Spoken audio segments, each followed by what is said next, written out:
floor is yours when it comes to this, but like, how has everything been from family to business to fishing to adaptation, which we kind of talked about before the show, like adapting? Mm-hmm. Yeah, it's all of those things have been very good. So I'm very thankful for that. Work has been great. Family's great. My son broke his ankle early, like the first That's day of not summer great. this year, which is like, we got all kinds of plans, man. How are you going to break your ankle? But for specific to fishing, the BPT, it's, we just finished up our 6th event of the year, which was on Grand Lake in Oklahoma. And it's my second cut of the year. So 2 out of 6 tournaments I've made the cut, which is not awesome. So let's say a third of them. But I'll tell you one thing that I've learned fishing against these guys and in this format is the line between, let's say, a bad tournament and a good tournament is like, it's super fine. So like, for example, like for me, a good tournament is like, you made the cut. That's the goal. You got to make the first cut. And it's like, you could finish, one scoreable out. And it's like, maybe you had that scoreable on, maybe you had them on multiple times and it's a 1-8. It's like, who can't go out there and catch a 1-8? And it's like, when it's the final minutes, it's like the wheels start coming off and you lose them or whatever the case may be. But I almost think of it like let's say it's the Olympics and you talk to like a bobsled team or something like, well, how'd you guys do in the Olympics in Russia or wherever you guys are at? And you're like, I finished 31st. You're like, wow, that's not very good. And you're like, well, what was your time difference between 31st and second? You're like, oh, it was like a quarter of a second. Like, oh, you were right there. Like, you're right there. And that's like how it is fishing the BPT. It's like the competition is so good. And I never catch enough of them to like pull away. Like some of the guys, like what Banks just did, or like what Wheeler does, some of these other guys is like, they'll get like 50 pounds ahead of you and they're done for the day. It's like, I live at the cut line. I've discovered that's where I live. It's right at the cut line, above it, below it throughout the whole day. I mean, we there's been a lot of changes in bass fishing, of course, throughout all the different organizations. But, and folks, if you haven't listened to our first episode with Dustin, go back and listen to that. But Dustin, you qualified through the invitationals, not with any sort of forward facing sonar capability. And going into this, you had that, you told us about the only thing you were going to change was obviously you got a new boat and stuff like that, or maybe you didn't, but you changed your trolling motor and stuff. But you still don't have forward-facing sonar on your boat, correct? Right. Yep. That is factual for sure. Yeah. So so regardless of forward-facing sonar, like you're a 5-fish, you came from a 5-fish limit format. Mm-hmm. Talk to us about how in this format, and I think it's a misconception because everybody says it's every fish counts. It's not every fish counts. It's whatever they set for the smallest fish to be. So it could be 1/8, could be 2 pounds, could be 3 pounds, whatever. But for example, using one of the lakes that was 1.8 pounds, which needed to be the bare minimum to be a scoreable bass. Talk to us about how this has changed if any, changed the way you practice. The strategy, Yeah, for practice, it's really a big deal, because we only have 2 days to practice. And it's like you go to some of these bodies of water, like let's say Beaver. Beaver is huge. Grand Lake, it's huge. Where our next tournament is at Lake Erie. Erie is massive. It's like you have 2 days to figure this out as far as to try to catch the most volume that you can for whatever is above that scoreable size. And I'll tell you what, I thought I knew what a 1/8 bass was or a 2 pound, whatever our minimum was. And it's like you put them on a scale. And a 1/7 or a 1/6, it looks like a 1/8, and it is not. Yep. And it does not matter at all. And like at Grand, I caught 5 or 6 1/15s. And it's like that; those don't count. And it's like to add on 8 pounds onto my weight. It's like that's the difference between being in 23rd and 16th, 17th. It's like a huge difference. But practice wise, for me. What I've known as like a 5-fish fisherman my entire life, like I tend to fish for what I've discovered is like, let's say isolated bass. I tend to fish like a lot of isolated cover. Like there might be a dock that's 10 miles up a creek and it's the only dock in there. I'm going to that dock because there's a big one on it. And it's like, or insert whatever kind of cover you want. But it's like that mindset that doesn't work in the BPT. You can't do that. You have to be around volumes of fish. Big groups of fish. And I'm trying to figure that out. It's very different for me because I just have never fished that way. So I'm trying to find groups of fish where you can go in there, you can generate bites, 3, 4, 5, 6 bites, and then go to the next area and do the same thing. It's like you need that. Mm-hmm. You can't go into a back of a creek and get one bite, make a 20-minute run and go into another creek and get one big bite, because it's like by the time you get there, you already lost all your weight. They already passed you. Dudes, yeah. I'll tell you what, they are freaking good. Really good. Yeah, I mean, you guys definitely have some of the best, on the Major League Fishing BPT side. Like to me, it's some of the best coverage that exists out there for live TV and stuff like that. And you can see when it's on, man. That score tracker is constantly changing. Boom, boom, boom, boom, boom. So let's talk about that a little bit. So, outside of chasing 5 fish, now you're chasing volumes of fish. What does that score tracker do? Do you like it, or do you wish you just didn't know what was going on? Because you're getting live updates from your marshal if you ask them, or if they just tell you, I guess, right? They just say ding, ding, ding. Yeah, right.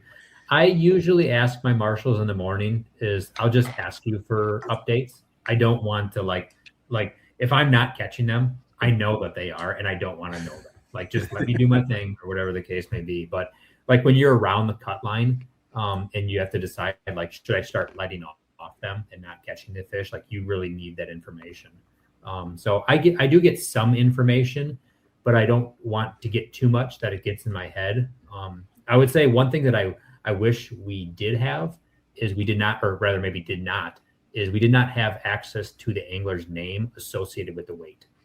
Oh, so like, let's say I pull into a big creek, and I'm running in there, and I'm going to the back of it, and I run past 2 boats, and it's 2 guys that are in our tournament. Like, when I get to the back of it, that we do have access to their names, like, I'm going to ask what those guys caught.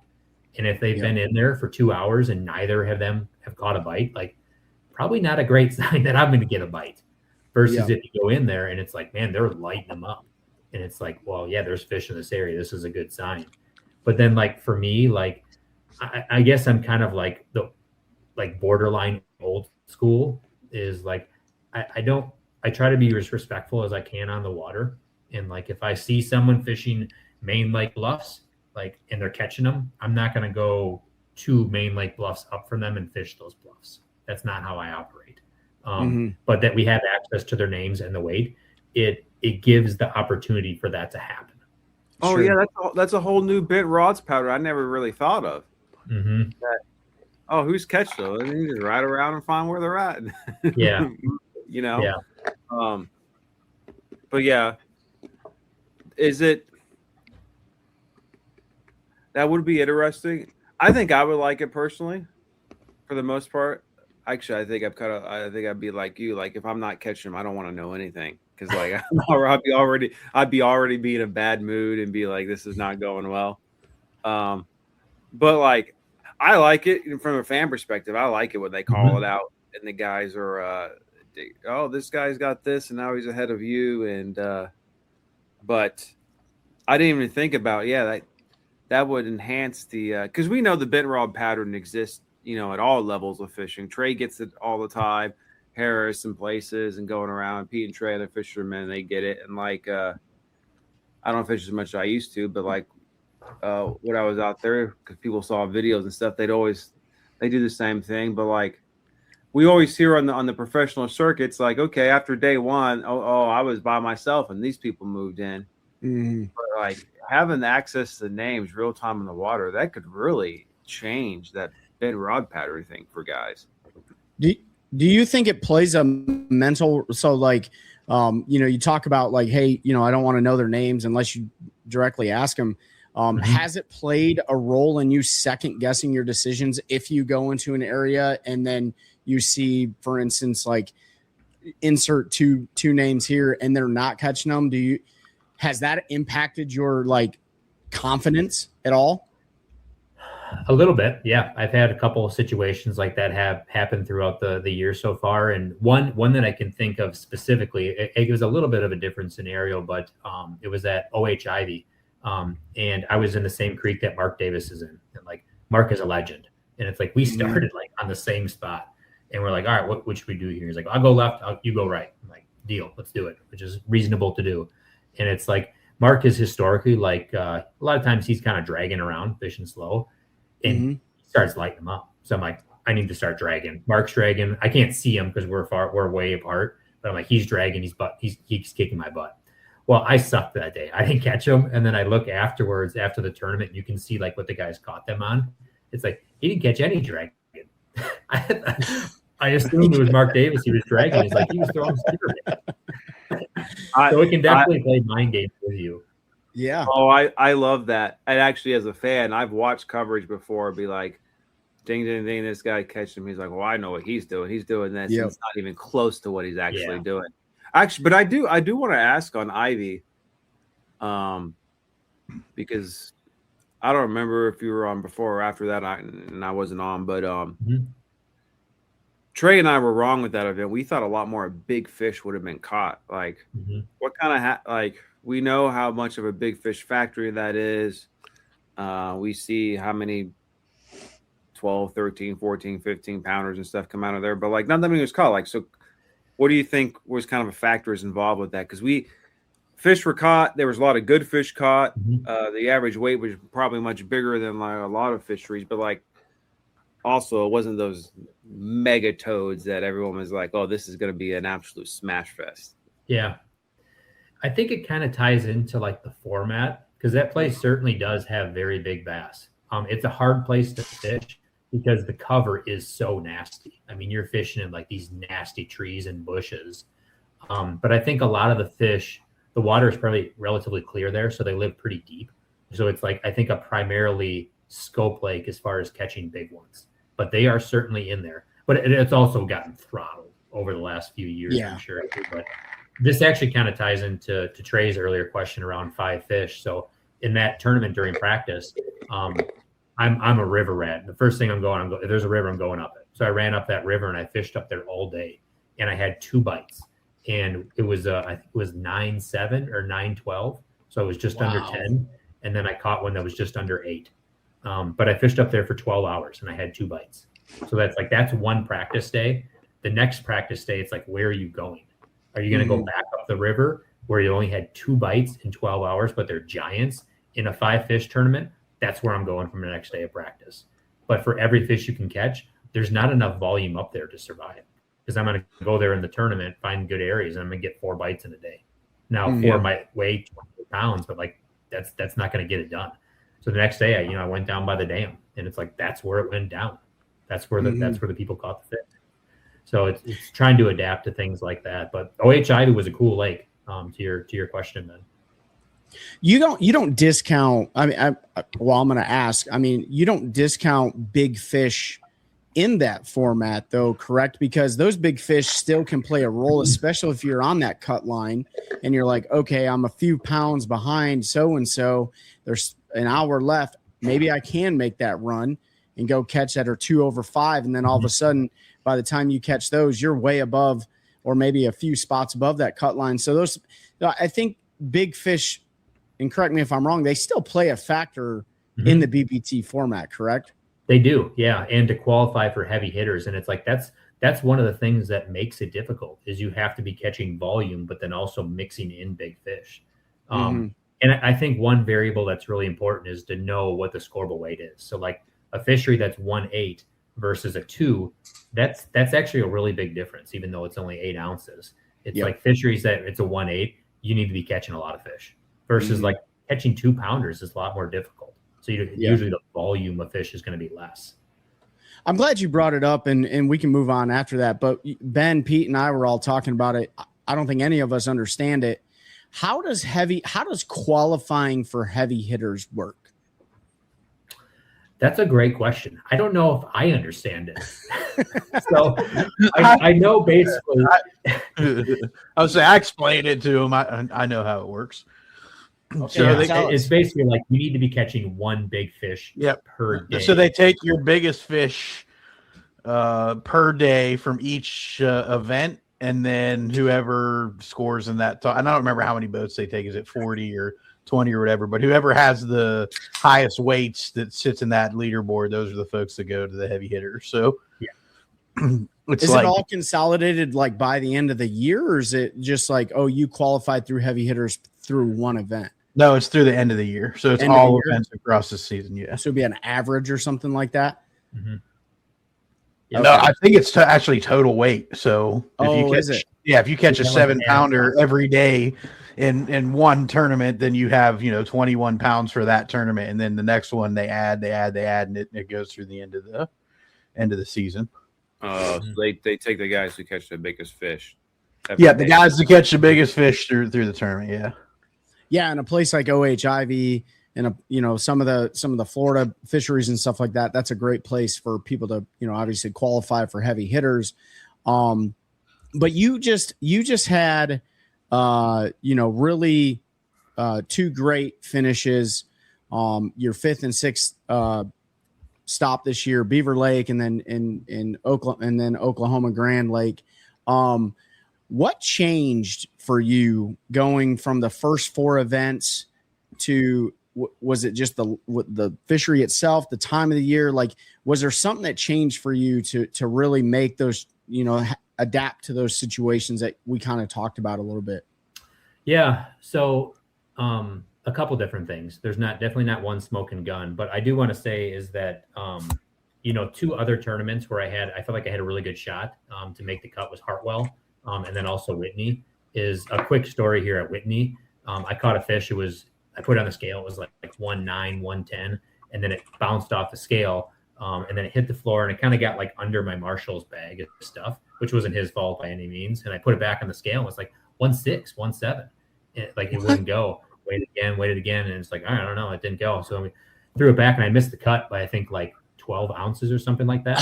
And at the end of the day, I grabbed my Marshall's bag and handed it to him. And there was a crushed bluegill underneath it. And it's like when it hit the ground, it must have spit it up. So it's like I made the cut, but it was like I had this ridiculous thing that happened with bad luck.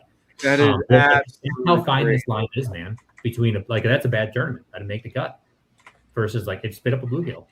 Yeah. And dang, then dude. Yeah, because the weights reset and stuff. Like, who knows what would have happened, right? Exactly. Yep. You have to make the cut. Yeah. And then at Hartwell, man, I got him dialed in, and I found a couple key areas. And where I was fishing, I battled against Takahiro the whole time, and he won the tournament. And he just straight up beat the brakes off me, dude.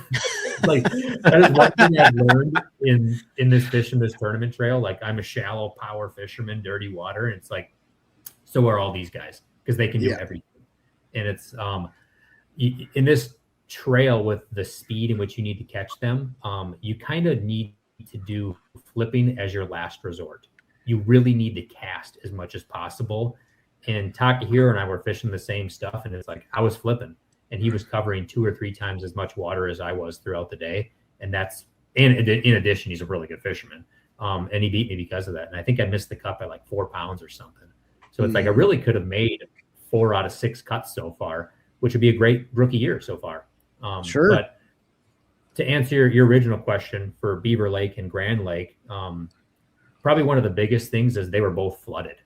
And it's like, for me, like that's a really key variable. If a body of water is flooded, I know what's happening. I can catch shallow fish in flooded bushes and stuff like that. So that was really a key variable. And then just really getting the every fish format, you get more dialed in. So like at Grand, I had a pattern where I could catch big ones, and I had a pattern where I could catch volume. And it's like I kind of mixed the both together, which I think is a good thing to do. Versus like 5 fish, it's like I'm gonna get 7 bites today, and I'm gonna weigh in a bag. It's like it's really hard to do that in BPT. Yeah. Well, I mean, going throughout like practice on, let's use Beaver for instance. Beaver was flooded, you said. Mm-hmm. So and you talked earlier about like, hey, a 1.6 and a 1.7 looks like a 1.8, but it's not. Was 1.8 the minimum there? Yeah. Yep. Okay. So in practice, in a flooded fishery like that, obviously, as you're preparing for tournaments, a lot of guys are throwing a hitchhiker on or whatever. They're not setting the hook on a lot of fish, but you talked about like, hey, it's hard to judge the size of these fish. How many fish do you typically like to set the hook on in practice? I like to determine, the first thing to determine that is if I'm going to set the hook or not is, are they resident fish or are they non-resident fish? So if I'm way back in a creek and it's like these fish live here, I don't want to catch fish. Maybe I'll catch one, or I'm throwing a lure where I can visually see them without actually having to hook them. Like that's what I'll do. But if I'm like in a main lake point or something like that, where there's like new fish coming in and out all the time, like I'll catch them. And then I'll weigh them, you know, and see what they actually are going to weigh. Yeah. Yeah. So it depends a little bit. Okay. Are you're using a Bubba scale in practice, of course? Yeah. Yeah. The same scale. Yeah. Do you ever notice a difference at all between scales? That's a good question. I tried it in the last tournament. So I caught, like I said before, like 5 or 6 115s. I'm like, I'm going to weigh one of these on my scale. And it was 115. So I think they're pretty good. Yeah. I mean, I think all of us here on the show, we use Bubba scales. We used to use the old Rapala scales. I still know guys that use them and stuff like that. I just didn't know if it played a role. And obviously in your guys' format with your marshals, you get, what is it, 2 reweighs if you question the fish's weight? I think we actually can do 3, and we can ask for a new scale as well. They have 2 scales. Mm-hmm. Yeah. But it's like the longer you wait, the drier that fish is getting. So it's like usually the weights don't go up, they go down. Like, let me dip this fish in the water real quick. Back in the water. You need some oxygen. Yeah, that is in the rules that you cannot do that. Yeah. No, I mean, it's a good rule. It's just like it's in the rules that you couldn't take that. Even if you did see that bluegill fly out of its mouth at was it Hartwell? You said like you can't put it back in its mouth, right? Nope. Yeah. Yeah. Nope. I mean, they do that on purpose. I mean, we've had it before. Obviously, folks, if you're a tournament angler and you put fish in a live well, there's a lot of times they lose a lot of weight because they get stressed out. They regurgitate the food that they have in their throat. You find crawfish, you find shad. There's probably other crazy things that you find in your live well, or they, defecate in your live well. They lose weight. So you want to get them on the scales as quickly as possible. Clearly that's a factor in the BPT. So, but yeah, man. So Beaver Lake and so Beaver Lake was a shallow water slam fest for you, huh? It was, man. It was sick. Yeah. Cole Floyd won that tournament, which was awesome. It was really good footage. And what happened is him and I were fishing around the same area, but that area got blown out with mud on our off day. And him and I were both going up there every day and checking it. It's like, when is that mud going to change over to stain? And I went there in the morning on day 2, and he went there in the afternoon, and it had changed, and he throttled them. And I went up there on day 3 with him, and he went just like a little bit further than I did. And this is kind of one of those things, like with access to the name and the weight, like he was around the corner. I couldn't see him. And like, dude, he is throttling them. And it's like, he was done in the first period. And it's like, whoa, what do I do now? Like where he was going, if I didn't have access to his name and weights, like I'm going there because I know that when it changes, I need to be there. But that I do, it's like, this feels weird to do this now because I know what he's caught. You know what I mean? Mm-hmm. So it brings up the opportunity for animosity. But Cole and I talked about it. It's all good. But it's like, I can see how that could happen. So, but Beaver was sick, man. It was all like chatterbait, bugging, buzz baiting. It was a really fun tournament. Mm. What's your go-to? What's Dustin Smith's go-to flipping bait? Rage bug, dude. 100%. 100%. It's such a good bait. Yeah. I have other baits that I flip, but Rage is what I go with. Yeah. And then what is your buzz bait that you like to throw? I make my own. Yeah. Okay. I've tried a bunch of buzz baits, and it's like I haven't found the perfect one. Some have like a really good keeper. Others have a really good hook. Some sound really good, but like I haven't found the perfect buzz bait. So I take like 3 or 4 buzz baits apart, and I put them all into the Frankenstein buzz bait that I use, and it's a bad mamma jamma. Dude, there you go. That's a great business model, right? You got the Frankenstein buzz bait, dude. I like it. Right? That would be a good name. Yeah. It would be. Yeah. It would be. It's alive. Yeah. Put a toad on that thing, man, and it's just a fish catching machine. Was Beaver all resident fish, or did you have the same that you dealt with in Grand? I would say Beaver was very much resident fish. Where we were fishing. Yeah. And Grand was an interesting scenario because the water came up super high and then it was dropping. So it's like a lot of the fish we couldn't access because they were so far back in the bushes, and they were coming out to the edge, which was a really big deal. And I got kind of on a secondary pattern on day 2, and come to realize now after the tournament and watching live footage is like, it's exactly what Burge the Butcher was doing. There was grass out in front of the bushes, and I didn't even know it because it was flooded with water. And then it's like the water was dropping. I'm like, what is all this stuff out here? There's grass out here. And the fish were just loaded in it. I gotta ask, dude. You text me after that event, and you're like, Burge the Butcher smashing him. Who started Burge the Butcher? I don't know if that's actually are people calling him Burge the Butcher? Is that a deal? You are, and I want to know how this. We got to make this stick. I feel like you have to have like alliteration with someone's nickname, and I feel like Burge the Butcher is like, I think that's real. You know, Jason Christie is referred to as like the most feared man in bass fishing, but I don't know, man. Like Burge is a scary dude, and so like, you guys went to Whitney, Texas. You guys went to Waco before. Now you got Burge the Butcher. Like, I don't know. He seems pretty scary. He's a stud, dude.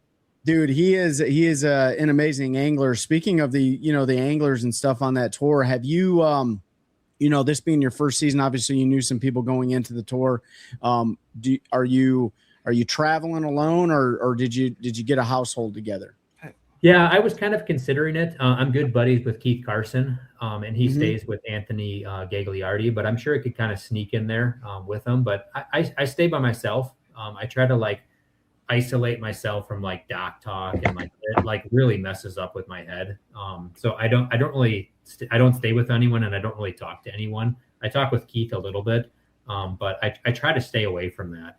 It's like the last thing that I want to hear. Like I spent 14 hours on a body of water practicing, and I get back and I'm like, man, I never had a bite. And it's like, people are like, oh man, I smashed them everywhere I went. We're getting bites. I'm like, what are you doing? Yep. No, I mean, traveling by yourself can definitely put you in an advantage too. I mean, I have a hard time. I mean, me personally, I have a hard time even some of my best buddies, like when they tell me like what's going down, I know that I fish my own unique way. And so if I let that get in my head, Florida is a perfect example for me. Like I don't have any experience punching mats. Right. That's just not something that we do up here. It's not something that we do really up in Michigan. You can punch, but it's not like true, like big, thick hyacinth mats. And so when my buddy got on that bite down in Florida, he's like, oh, dude, punching mats. And I'm just sitting there like, I don't even know how to do this. Like, let me go throw something else around that moves or something, like flipping's different than punching. They're vastly different things. And so even when your best buddies are telling you information, it can definitely hurt you as well. So I get traveling by yourself, man. It definitely makes sense. You talked about animosity. I just want to touch on that at all. Like, throughout your tenure so far on the BPT, like how is the relationship with all the anglers or maybe the respect on the water? Just generally speaking, not specifically, but like, have you noticed a difference in the way that the BPT operates versus maybe the invitationals when you were there? Yeah, I would say yes. There's this format breeds. It's so intense that it breeds the opportunity for people to kind of push into areas that they typically would do. And I won't go into like too specific names or anything like that, but I had a situation this year. I caught a fish off a bed, a female, and another angler in the tournament approached, and he cast at the same bed while I was weighing the female. And there's a male still on the bed. It's like, is this too close? I'm like, yeah, dude, you're fishing the same bed, bud. Yeah, like, it's too close, dude. Yes. What? And it's like, but it's like this game is so intense, man. Like you catch a 1-8 and you could make $15,000. Like people are willing to push the boundary a little bit, but I would say overall, it's like it's really just a bunch of veterans, and it's like, and overall, people are very respectful, very nice, and it's been awesome for me to like meet a bunch of fishing legends. It's like taking off, and you're next to Todd Faircloth, dude. He's won 6 Elite Series tournaments. He's a stud. And that's one of the things, like when you don't do awesome one of the tournaments, or it's like, man, I didn't do very good, and I forget which one it was. I finished in like 38th or something like that, and it's like Brian Thrift was like in 39th or 40th. It's like, dude, I finished in front of Brian Thrift. It's like, the guy who made the guy who put the chatterbait on on the board. You know, him and Brett. Yeah. That's the thing about this field that's in the BPT. It's like you look at the roster and you're like, dude, these are all studs. Every single one of them is a fish catcher. Yeah. Yeah. I mean, well, first of all, like throwing at the same bed as another angler, like that's crossing the line a lot of bit, not a little bit. Power move. I'm definitely doing that in the Derby next year. I can see Pete. I'm gonna assert my dominance over somebody by flipping in the same bed. No, I'm just kidding. I would never do that. But no organization is perfect, and you're gonna get that no matter what type of competition you're in. But you know, I guess if that's the worst thing that's happened, that's not terrible. Do you like the format coming from a 5-fish background? Is it something you enjoy? Are you happy with it? That's a good question. I was actually talking to Daniel Fennell, the tournament director, about it. And it's like, before I started fishing the BPT, I wasn't a huge fan of the every fish you can catch. And it's like, now that I've been doing it for this year, it's like, I get it. I understand why they do it, because it is so intense. And it's great live footage, like what Bank Shaw just did at Grand Lake. I was listening to it when I was driving home. It was like, that was epic. I mean, he came back from like whatever pounds it was, and it's like he caught my weight in 30 minutes, and it took me 8 hours. It's like it was an unbelievable finish to the tournament. But if MLF came to me like, Dustin, what would you like to do with the BPT? 5 fish or every fish? It's like 5 fish, 100%. Yeah. But with that being said, like they're not going to do that. And it's like, I totally understand why they have every fish you can catch. I get it. Yeah. I think all of us, Ben, Pete, myself, and a lot of our friends, we had conversations about that because they did change it back a couple years ago or whenever it was. It's 1 year of 5 fish. 1 year of 5 fish. And truly, you know, the way that BPTs branded themselves and put themselves in the industry as being a really good televised organization, like it just didn't, in my opinion, that's just my opinion as a consumer, I liked the way that it is now and it was previously. So I could see that from a competitor standpoint. Heck yeah, 5 fish all day long, because that's what you're used to and stuff. So but it makes sense. This year the roster, how many do you guys have on the roster this year? 51, including myself. 51, and that's not changing, right? Like it's still gonna go. Is it gonna go? It's 51. 51 next year. Yep. So what do you need to requalify? Let's talk about that for a minute. What do you need to stay in the BPT? Yeah, so you basically have to be a calculus teacher to figure that out. So I've done my best to try to finagle it, and I think that I need to finish in like 41st or 42nd or better to qualify for next year. And right now I'm in 32nd, I think 33rd. Okay. So it's like, I'm in a position to do that, which is good. And now the next step is like, I want to qualify for Red Crest. So we have one more tournament left. I have to bust them there. And I really want to fish Red Crest. It's right down the road from my house. It's at Logan Martin. Oh, okay. Yeah. As we're talking right now, I know the our good buddies at the MPFL are getting ready to start day 1 down there at Logan Martin. So yeah, Logan Martin's a cool place, man. Sets up a lot like a lake here we have called Lake Gaston and stuff, big dock lake and brush piles and rock and stuff like that. So that would be really cool. Have you talked to the family about it or your business partners or anything? Like, even if you did, like, if you requalify, are you going to go back? I want to have the opportunity to make that choice. Sure. So to that, but when I got back from this tournament, my wife and I were sitting on the couch talking about it and stuff and recapping some of it. And she's like, "You better be fishing next year." Because it's like I'm understanding this format. I'm starting to understand it, not to the level that like a Drew Gill, a Jacob Wheeler, they get it. They're so good at this format. It's crazy. But it's like, I'm starting to understand the basics of it. Yeah.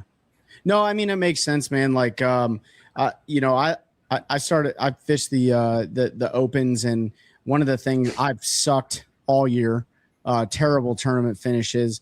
One of the biggest things that I'm in kind of going in the opposite direction with a 51 person format, you would think like the lakes would fish big, but maybe they don't. Maybe they fish very small because people find everything in the opens.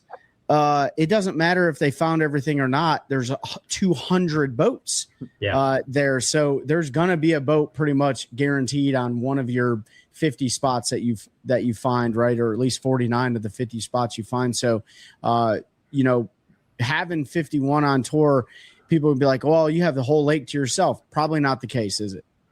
It's actually shocking how much we all find the same stuff.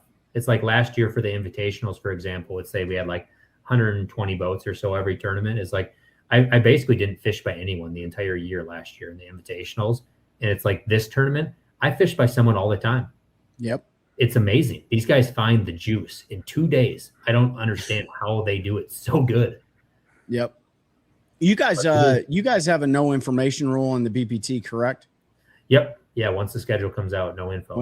They didn't change that. I know Bass changed theirs and MPFL changed theirs to 28 or 30 days before the tournament was the cutoff period for information and stuff like that. But BPT, once the schedule's published, no information, correct? Yep. Correct. Yep. Awesome, man. Yeah. So like Logan Martin has happened for the NPFL, and it's like I have a bunch of buddies and stuff that are fishing, and I'm like, don't tell me anything. I can't talk about anything. Yep. Which is like weird because I'm like, I want to know what's going on. Not because I want information, but because I'm a bass nerd. Like I want to know what's happening. Yeah.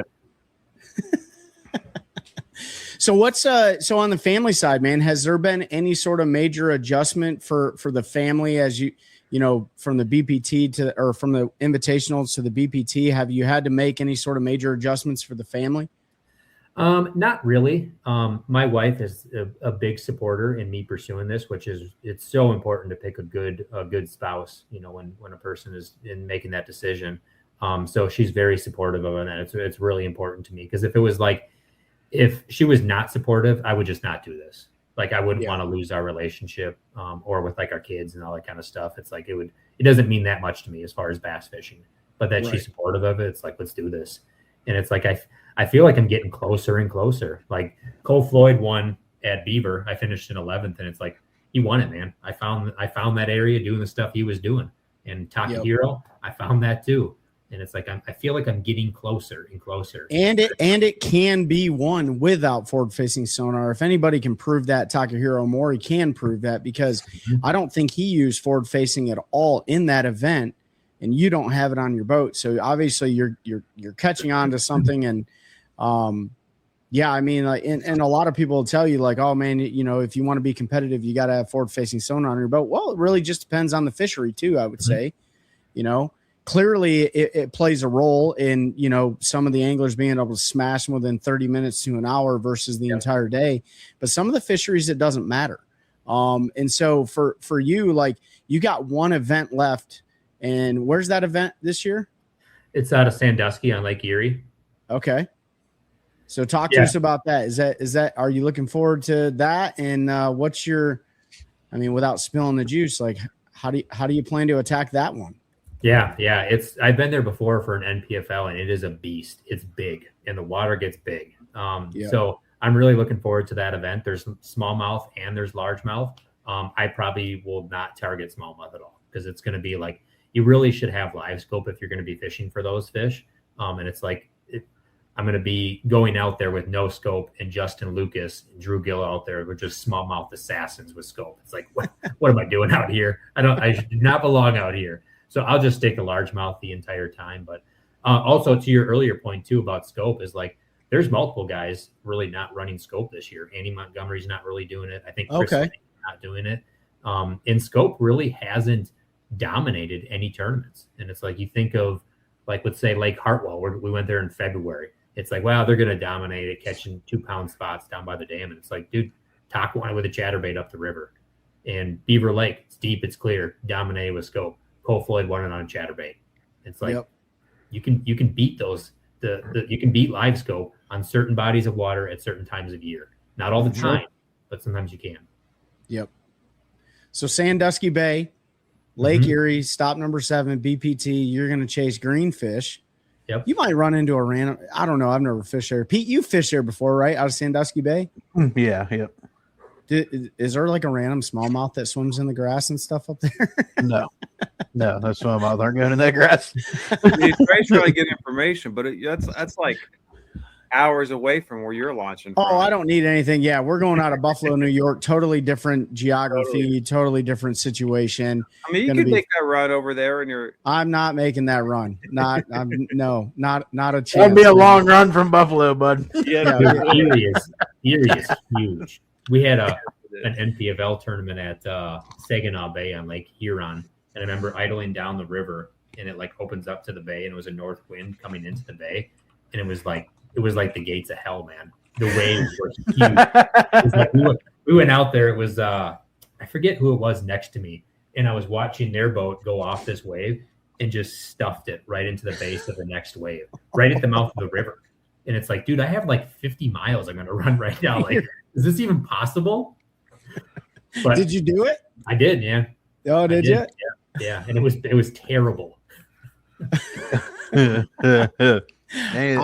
I'm looking forward to Buffalo, New York. That's our last stop. It's in August. And, I grew up on Southwest Michigan. So, Lake Michigan side of it, not the Erie side of it. They all get sporty, but if I know anything about doing my own research on Buffalo, New York, like west winds blow directly into the thing. So, in that time of year, I don't know. When are you guys going to Sandusky? When is it? Next month? Yeah. Oh, okay. I don't know anything about that area. I hope you go smash a bunch of greenfish. I know you're not going to do anything with greenfish on the Buffalo side. So I'm going to be going out there and, scoping as many smallmouth as I absolutely can. You can run Sandusky, but it's only 219 miles. Oh yeah, just a quick 219. Maybe yeah. I'll go up there and pre-practice and meet Dustin. Go largemouth. You got to practice that run, dude. Yeah. I mean, so that last event, obviously, you're sitting. You said about 32nd in AOI right now, or in points, and you're kind of right where you need to be, but you definitely need to blast them. And it's a numbers game, right? It's a numbers game. What is it? Is it 1.8 is the minimum up there? I forget now off the top of my head. It's either 1.8 or 2 pounds. I forget. It might be 2. Okay. Yeah. And that'll be a fun time. I mean, northern fish are kind of, I hate to say it, but they're kind of dumb. So hopefully you find the dumbest fish in the area and you're able to smash them all and do it your way, And then what after that? Like, what do you got going on the rest of the year after you guys are done with stop number 7? Yeah. So then the team series starts, and that's right. Yeah, which is really cool. I haven't done one of those before. But we were at I think we were at OHIV, and we have to. It's like a draft. Like you're in like elementary school, and you're like drafting people on your soccer team. So like they go down the list of anglers, and you pick who you want to fish with, and it's like in front of everyone. Banks Shaw picked me to fish. And I'm like, okay, we're kind of opposite, bro. Like, are you sure we should be doing this? But it's like, I think it's going to be super fun, man. Banks and I have talked a little bit since like last year in the invitationals. We're battling each other the whole year and stuff. And it's like, I just have mutual respect for him as a young man. He's like, man, he's a really, really good fisherman. And it's like a lot of these like young fishermen, like they get a lot of slack, like, oh, they're just scopers, blah, blah, blah. And it's like, I can't speak for all of them, but I'll tell you, Banks is not. He'll beat you break off without scope. This is going to be fun, man. We're doing a team series together. He's like, I might catch my first scope bass. Well, hey, you may teach him a lot of things about shallow water grinding too, man. And I think, Pete and I, we fish pretty different. There's a lot of similarities, but like when it comes to offshore or scoping in general, like I'm relatively decent at it. Trey can only catch him with the box. Man. I can only catch him with the box, 100%. Pete has everyone convinced in Central North Carolina that's the only way I catch him, and it's perfect. I love that psychological game that he's playing with people.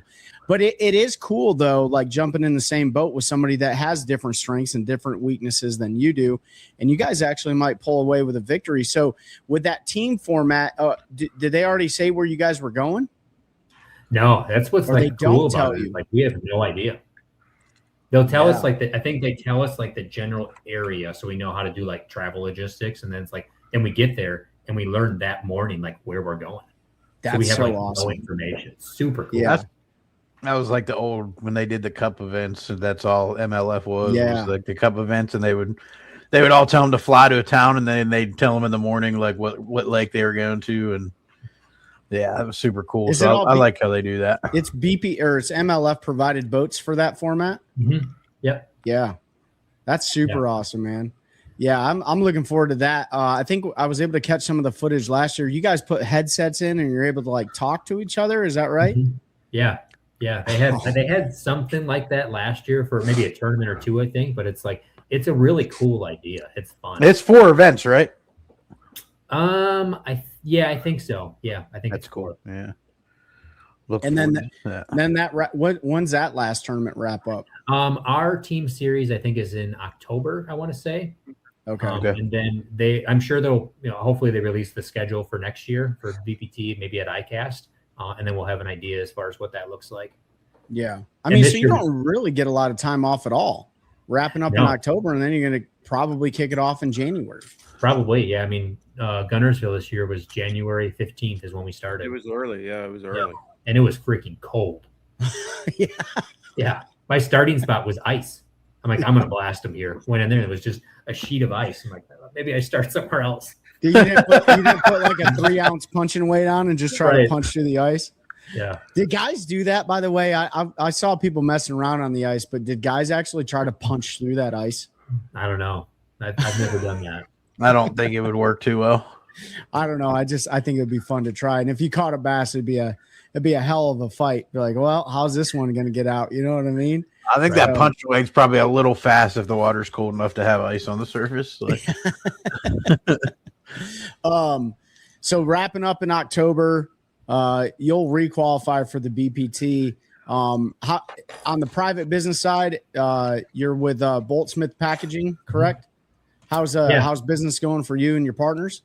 It's really good. Yeah. So my business partner, John Bolt, he's my cousin, and then I'm the Smith in Bolt Smith Packaging, and it's been going really good. Yeah. I'm thankful. We've been in business for 13 years, and we have a team of people that are handling a lot of the work, a lot of the projects when I'm gone, fishing tournaments and stuff. So it's very smooth. When I go fish a tournament, probably no even notices. Well, that's kind of a good thing, right? It runs itself and stuff. I mean, you need that. A lot of the anglers on tour, they have their own private businesses or they work for a private company, and that's what you need. You need them to hopefully not need you while you're on the road, because I don't think a lot of people realize how much time this actually takes. You might fish a 2 or 3 day event, but you're there 4 days before the event, maybe 5 days before the event, depending on where you're at in the United States. So the traveling and all that stuff. So really you're out of work for a week and a half, right? At minimum. So that's a lot of time away from the family and a lot of time away. So, hopefully you're making, obviously you are, because you're very invested in your family, making every moment count when you're back home and stuff like that. Any family travel this year? Are you going to take any of those awesome vacations before the end of the year? We are leaving here in about 12 hours. We're catching a flight. So I'm really looking forward to that. We try to take like a summer trip together as a family unit every year. So I really, when I'm home, I don't fish a ton. Maybe I fish like a day or two a week or something like that. But it's like I spend most of the time with my family when I'm home. You guys going to Hawaii? Yes, sir. Yeah. In your bio, if you guys read Dustin Smith's bio, it tells you exactly where his favorite place is, and is it Kauai? Yeah, exactly. Yeah, it's Kauai, small island. Yeah. Yeah. We got some friends there and stuff. We'll go bass fishing there. We'll do all kinds of stuff. It'll be really fun. Is that where the smallmouth are at? There's smallmouth there. There's largemouth and there's peacocks. Oh, that's super cool, man. Yeah. Well, hopefully you upgraded to first class and you got a bed. No, dude, it's terrible. Our seats are like literally at the back of the airplane. We'll be stuffed in here like this for like 16 hours. Well, hopefully nobody's breaking wind because you're pretty close to the bathroom, so you don't need a double take on that one. You know what I mean? So yeah, exactly. Well, awesome, man. Ben, Pete, what do you got for Dustin? No, I'm good. I think he answered all the questions I had. Awesome. Pretty interesting. The 5 fish and kind of use the 5 fish, but going to the all fish. I feel you. I've never done it, but I can imagine what the adjustment that is, and it's appreciate hearing some perspective on that from somebody who's new to it. So appreciate you coming on and sharing that, Dustin, for sure. Burge the Butcher is definitely a new coined term. I'm going to text him right after this, let him know he has a new nickname, and we'll leave it anonymous on who said it. Looking forward to seeing you at the stop number 7 up there in New York. I'm definitely going to watch it. Although you said you're going to be chasing greenfish. I want to see what's going on as I have one more event for the end of this season up in Buffalo. Definitely want to get you back on, Dustin, to talk about the season. I want to bring you back on and talk about the team series, because Ben and I and Pete, like we love that stuff. That's really cool, entertaining. Because as you know, dude, it can get lonely out there. Oh, that's one thing I did want to ask you before we jump off here. Since you have a Marshall in your boat all the time now compared to the invitationals, is it as lonely as it used to be when you were out there fishing for 5?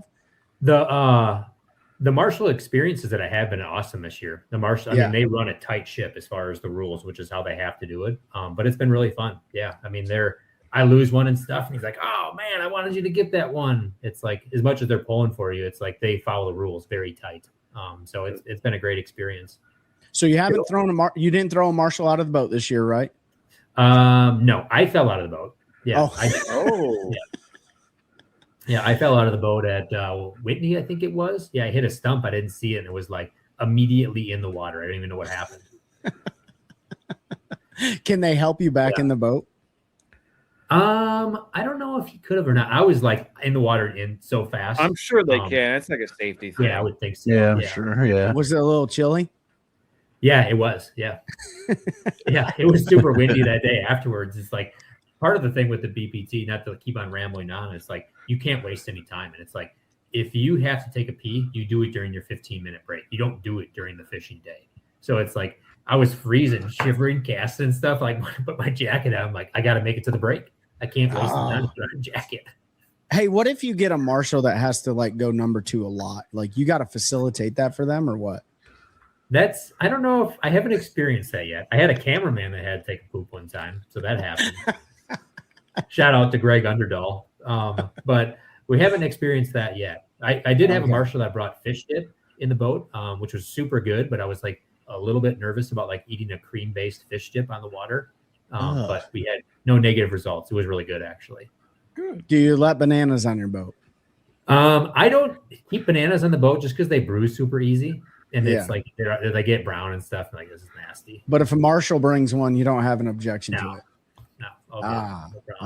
Well, we definitely know who doesn't need to be a Marshall, and that's Pete's dad. Yeah, definitely not my dad. Because you will have a 5-gallon bucket of water, it sounds like, out of the back of your boat the entire time. No, I'm just kidding. He's been a lot better lately, but no, man, that's awesome. We're super stoked for you. Before we end this, though, and make sure you hang on the line here, you want to shout out any of those sponsors that make this possible or help you out along the way besides your own packaging company? Yeah. If anyone is having packaging problems, product damage or something like that, packaging costs too much, Boltsmith Packaging is the name of our company. And then really my other sponsor is State Line Marine. So it's a boat dealership in Alabama on the Georgia line. And it's not a huge dealership as far as volume. It's like more of a family environment. And that's where I get all my boats, where I get all my service done. They do a fantastic job. Josh Bragg is the owner, who also fished the Invitationals Toyota Series. He's a hammer. Awesome, man.